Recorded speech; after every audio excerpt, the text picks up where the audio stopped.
Assalamualaikum warahmatullahi wabarakatuh. Hello everyone, I'm from group 9. Today I would like to present about autonomous learning. The member from 9th group, there are me, Natasha Pradjara, Auliana Akila, and the last Alia Alivia. So for the first material, there are promoting autonomy and the role of teacher and student in developing learner autonomy. Promoting autonomy means helping students become independent learners who can take responsibility for their own learning.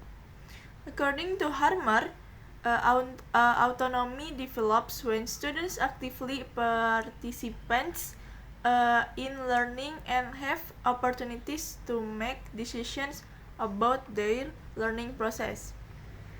Nah, one important aspect of promoting autonomy is active participation. So here students should not only listen to the teacher, but they should also ask questions, share ideas, and participate in classroom discussion. For example, during a class discussion, students can express their opinions and respond to their classmates' ideas. Through active participation, students become more engaged in the learning process. Another important aspect is responsibility for learning.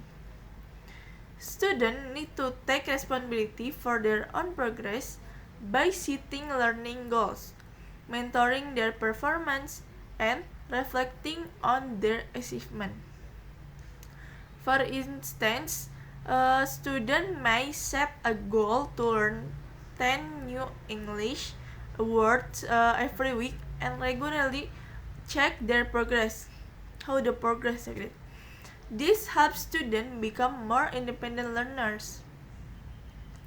So, teachers also play an important role in promoting autonomy. In this approach, teachers act as facilitators rather than controllers. They provide guidance, feedback, and learning resources that support students in learning independently. For example, instead of giving all the answer, a teacher might encourage students to find information from books or online resources first. In addition, students are encouraged to make decisions about their learning. They can choose learning strategies, learning material, or way to complete tasks. For example, some students might prefer learning through videos, while others might prefer reading articles or using language learning applications. This freedom helps students become more confident and responsible learners. So, however, learning autonomy does not mean learning without teacher. Teacher and student need to work together in autonomy learning.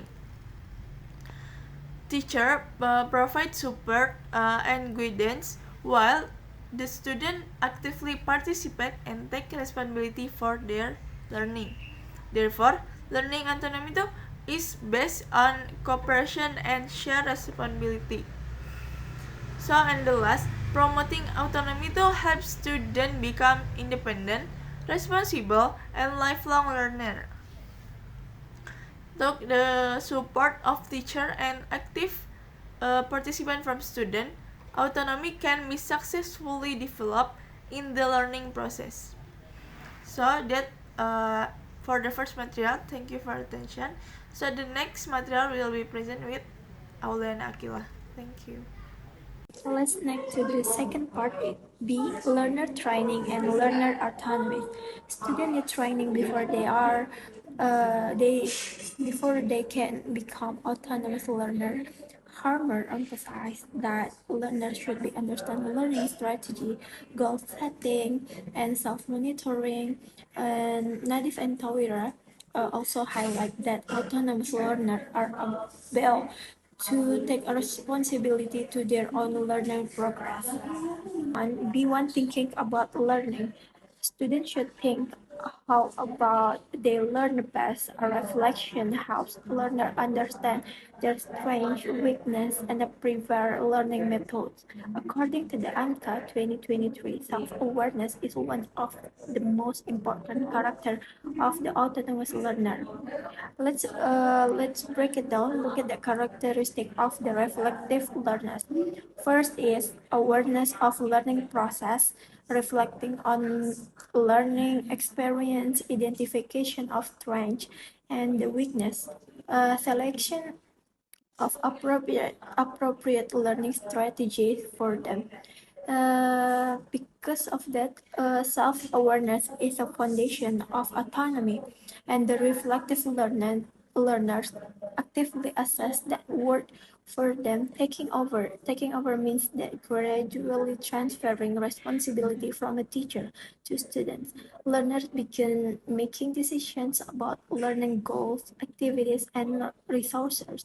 This process develops confidence and responsibility. What is art about the learner responsibility is goal setting, decision making, and choosing researches, monitoring progress. They have to make the goal or plan for the plan to learn and gradual shift of control them for a teacher to student, empower students to choose their own goals and researchers boosting confidence. Learning journal Learning journal encourages students to reflect on their experiences, achievements, and difficulties. Harmer explained that journal helps learners monitor their progress and improve their understanding of the learning process. What are is the benefit of learning journals? First is a self-reflection, a progress monitoring, and critical thinking. The last one is writing development. Uh, at this point, learning journals serve as a tangible tool for reflection.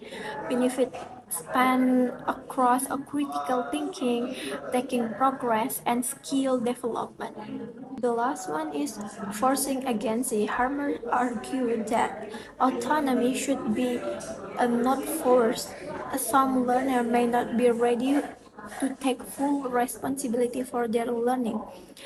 A teacher should encourage independence gradually and provide support when necessary.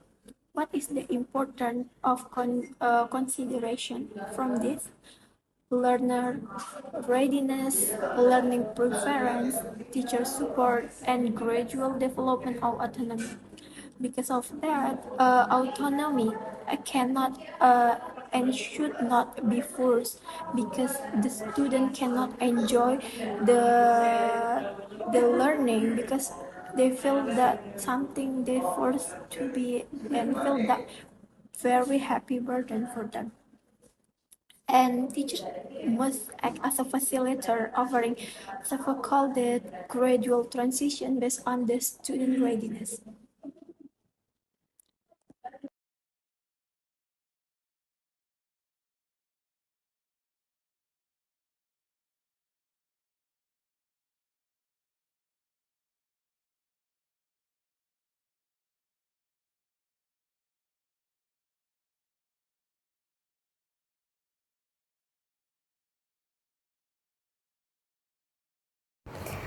Okay, for the next material is about the Self-Access Center or SAC.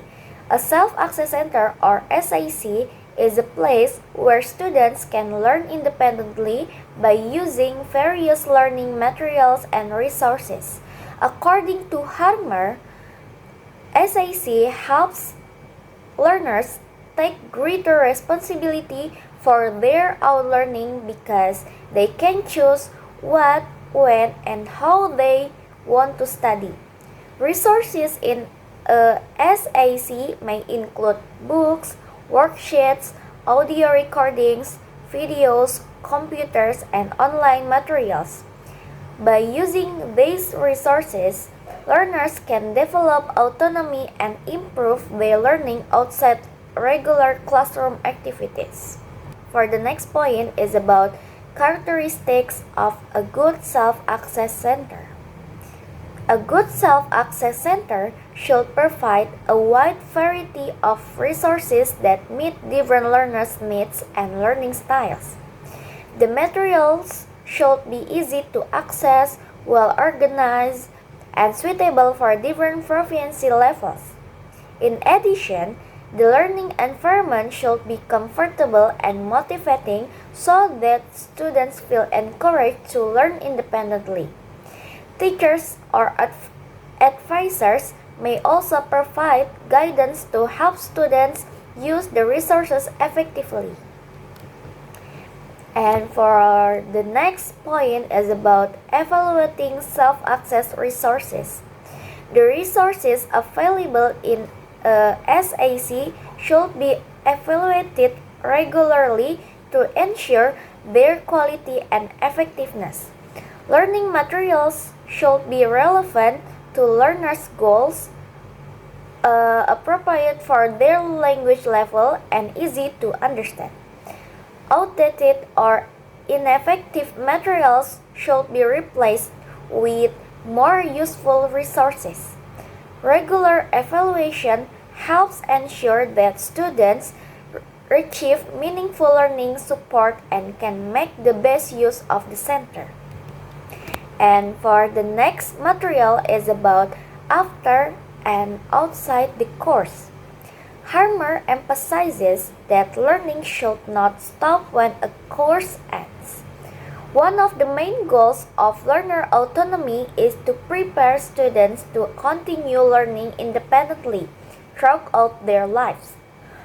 Outside the classroom, learners can improve their knowledge and skill through reading, watching educational videos, listening to podcasts, joining online communities, or using language learning applications.